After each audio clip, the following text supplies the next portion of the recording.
ஒரு சில நேரத்தில் நம்ம போகும்போது எல்லா டிராஃபிக் லைட்டுமே வந்து க்ரீனில் இருக்கும். அது எல்லாமே காலம்தான், காலம் முடிவு பண்ணுறது தான். இதை நான் ரொம்ப நம்புகிறேன், இந்த நொடி வரைக்கும் நம்புகிறேன். ஏன்னா பல எதிர்பாராத அதிர்ச்சிகளையும் ஆச்சரியங்களையும் நமக்கு காலம் கொடுத்துக்கிட்டே இருக்கு. ரொம்ப சந்தோஷமாக இருக்குது இந்த நிகழ்வு.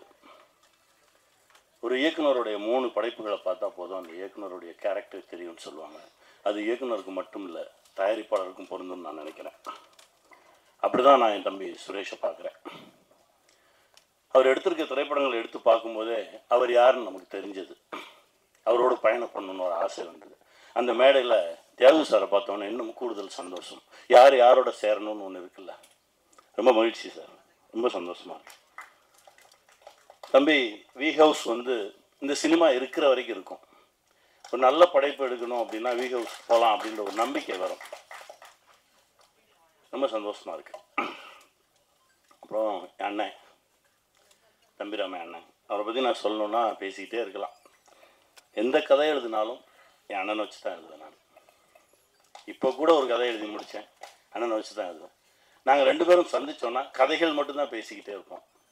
ஒரு 5 நிமிஷத்தில் நான் ஒரு கதை சொல்லுவேன், அப்புறம் அண்ணன் ஒரு கதை சொல்லுவாங்க. மாறி மாறி மாறி கதைகள் தான் போயிட்டே இருக்கும். அதில் இந்த சமூகத்துக்கு ஏதாவது ஒன்று சொல்லிடுவோம்.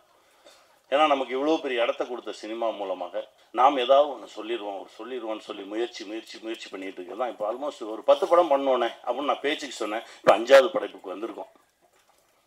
இன்னும் 5 படம் இருக்குது. அதற்கு மேலும் ஒரு ஆசை இருக்குது. அது நடக்கும்னு நம்புகிறேன்.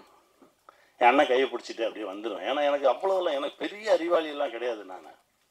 ஏன்னா அடிக்கடி நான் சொல்லிக்கிட்டே இருப்பேன், கொஞ்சம் இன்னசென்ட்டாக இருங்க, ஒரு சில விஷயம் தெரியாமல் இருக்கட்டும். ஏன்னா நிறைய விஷயம் தெரியாமல் இருக்கிறவன் ஜெயிச்சிருவான். நீங்கள் கவனித்து பார்த்தீங்கன்னா தெரியும்.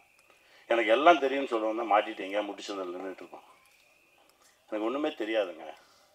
நான் அப்படியே போகிறேன். போகும்போது யாராவது வந்து என் கையை பிடிச்சி கூட்டிகிட்டு போயிடுவாங்க அப்படின்னு நான் நிறையா நம்புகிறவன். அப்படி தான் இந்த மொமெண்ட் வரைக்கும் என் வாழ்க்கையில் நடந்திருக்கு. அதை இன்னும் நான் நம்புகிறேன். அதுவும் என் அண்ணன் கையை பிடிச்சிட்டு நான் போகும்போது ரொம்ப தைரியமாக போவேன். இந்த உலகத்தில் நான் எந்த டாபிக் பேசினாலும் என் அண்ணங்கிட்ட பேசலாம். நீங்கள் அரசியலா பேசலாம், சினிமாவா பேசலாம், இலக்கியமாக பேசலாம், எது பேசினாலும் அண்ணன் அதுலேருந்து தனியாக மொத்தமாக. இப்போ நடிகராக இருக்காரா, அது அப்படியே தள்ளி வச்சுட்டு இலக்கியவாதி ஆவார், ஒரு அரசியல்வாதி ஆவார். எல்லாமே புள்ளி விவரத்தோடு இருக்கும். அப்படி ஒரு அண்ணன், ஒரு லைப்ரரி மாதிரி தான் என் அண்ணனை நான் பார்ப்பேன். என் தகப்பனாக பார்த்துருக்கேன், என் அண்ணனாக பார்த்துருக்கேன், ஒரு குருவாக பார்த்துருக்கேன். நான் எப்படி பார்த்தாலும் எனக்கு அப்படி தெரிவார். அதுதான் என் அண்ணன். ரொம்ப சந்தோஷம். இந்த காலகட்டத்தில் உங்களோட பயணப்படுறது ரொம்ப மகிழ்ச்சியாக இருக்குங்க. என் பிள்ளை அதாவது இவரோட ஒரு படம் நான் நடித்தேன். ஆட்டோ இருக்குல்ல, ஆட்டோ போயிட்டு இருக்கும்போது இந்த வாசல் வழியாக கிளம்பி அந்த வாசல் வழியாக வரணும். வந்தார்.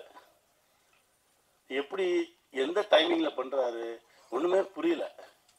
அதற்கு பிறகு ஒரு ஷார்ட் கம்போஸ் பண்ணியிருக்காங்க. கார் வரும், கார் இவர் வந்து அப்படியே காரை தாண்டி நான் வரேன்றாரு. அண்ணன் சொல்கிறாரு, இது கனி சொல்கிறா, அவனை பண்ண வேணான்னு சொல்லு, இல்லைன்னா டூப் வச்சு பண்ணலான்னு சொல்லு, ரோப்பு கட்டிக்க சொல்லு. ஞாபகம் இருக்கா?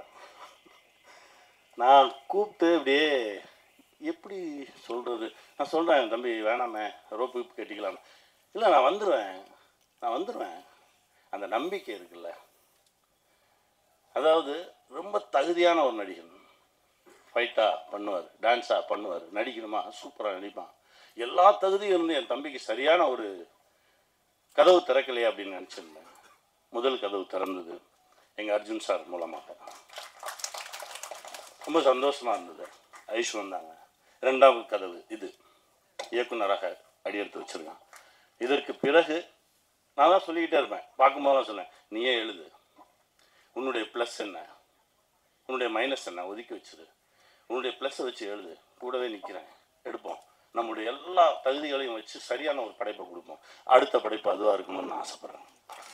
செய்வோம். ஏன்னா அவருடைய உழைப்புக்கும் ஒழுக்கத்துக்கும் இன்னும் பெரிய பெரிய தளங்களில் என் தம்பி வந்து நிற்பான். கூடவே நானும் நிற்பேன். வாழ்த்துக்கள் தம்பி. ராஜா கிளி எங்கள் அண்ணன் பல முறை பேசும்போது பல கதைகள் சொல்லியிருக்கேன்னு சொல்லல, அந்த மாதிரி இது ஒரு கதை. நிறைய நிஜங்கள் பேசக்கூடிய ஒரு கதை. நான் சொல்கிற மாதிரி தான் ஒரு ஒரு காலம் மனிதனை எங்கெல்லாம் கொண்டு போய் நிறுத்துது. நீங்கள் எவ்வளவு நல்லவங்களா வேணாலும் இருங்க, ஆனால் இந்த உலகத்திலிருந்து தப்பிச்சு போயிடவே முடியாது. என் நண்பன் தாமிரா ஒரு கவிதை எழுதினான், இந்த உலகில் இருந்து யாரும் அவ்வளவு எளிதில் தப்பி சென்று விட முடியாது, நீ பதில் சொல்லிட்டு தான் போகணும். அப்படிதான் இந்த கதை.